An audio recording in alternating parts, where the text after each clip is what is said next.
Nell'ambito delle interviste speciali che la nostra testata TVA sta dedicando in questo periodo di Covid-19, oggi è la volta del dottor Claudio Miceli, presidente dell'Atifar Federfarma di Agrigento, che racchiude i tanti operatori del settore delle farmacie che in questo periodo di pandemia sono stati particolarmente presenti nel territorio per affrontare le emergenze, seguire gli ammalati, che hanno visto come punto di riferimento nelle farmacie e di collegamento tra cittadino e amministrazione pubblica, tranti gli argomenti discussi, oltre che al quotidiano problema della mancanza di mascherine, ma anche del ruolo di come si proietta la farmacia nel suo futuro. Dico, non si vive granché bene, onestamente, devo dire. Noi siamo stati gli unici a rimanere aperti, quindi a affrontare questa brutta situazione, con tutto quello che ne consegue, con rischi di contagio e quant'altro. Tra l'altro senza nessuna, come dire, istruzione o altre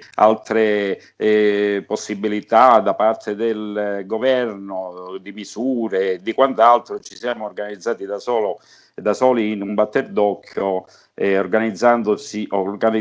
con delle paratie antischizzi, antispruzzi in plexigas, con i gel e quant'altro, le mascherine ovviamente e quant'altro, per evitare qualsiasi forma di contagio. Nonostante questo, ahimè, devo dire che 17 nostri colleghi in Italia hanno perso la vita perché purtroppo inevitabilmente in alcune zone di particolare contagio, vedi Lombardia, hanno affrontato fin dall'inizio questa pandemia, devo dire anche con grande cautela, però inevitabilmente, vista la percentuale di contagiati, sono stati anche loro contagiati e purtroppo dovuto anche a qualche altra patologia o all'età, che onestamente non era eccessivamente vetusta, dico ahimè, purtroppo sono deceduti e quindi a loro va il nostro grande ricordo per il sacrificio che hanno fatto per tutta la comunità italiana e per la categoria. Devo dire, si vive male perché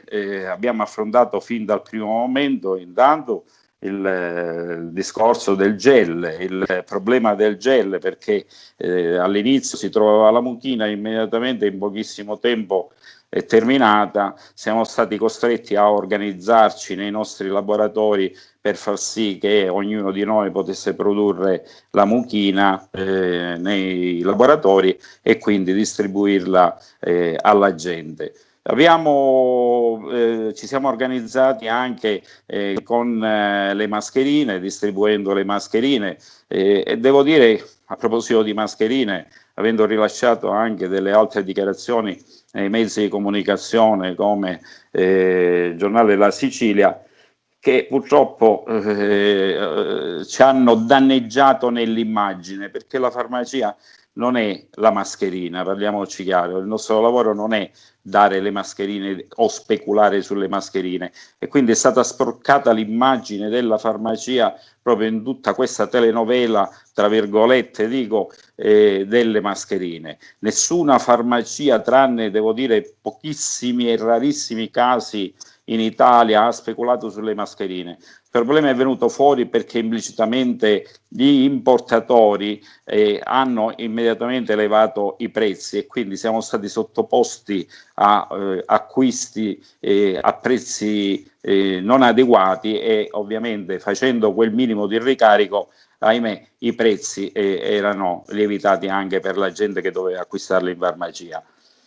Poi è subentrato il dottore Arcuri con la protezione civile, il commissario Arcuri, che ci ha imposto questo prezzo di 0,50 più IVA, che significa 0,61, però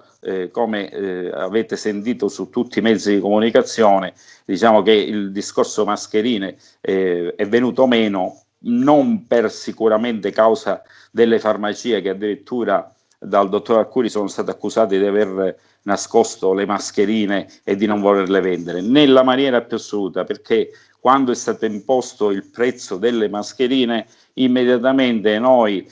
abbiamo venduto a quel prezzo ovviamente avendo delle perdite non indifferenti, perché avevamo acquistato a più del doppio rispetto al prezzo che aveva imposto il dottore Arcuri.